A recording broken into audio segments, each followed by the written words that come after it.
Talk about the relationship that MMB has with counties and cities. I mean, it's not just the state that you're working with, as I understand it. Can you talk a little bit about how those interactions occur? You know, one of the things that we actually want to do more of is to have more interaction with cities and counties, because they do a lot. There's a lot of work in terms of trying to make sure that we understand their local needs and how they, particularly, especially in the bonding area, we do a lot of work in looking at their bonding projects.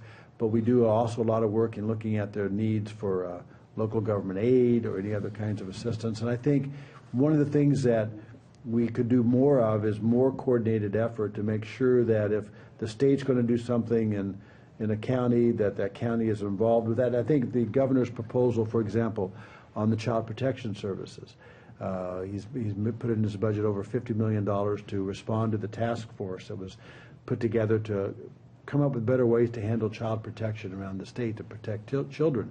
Well, that's an area where we will work very closely with the counties, the Department of Human Services. But we need to have a better understanding of the needs of the counties and the cities with respect to law enforcement, child protection. There's just a lot of interaction that we think could be improved. And so the communication we want to work on to make sure we understand their needs a little bit better.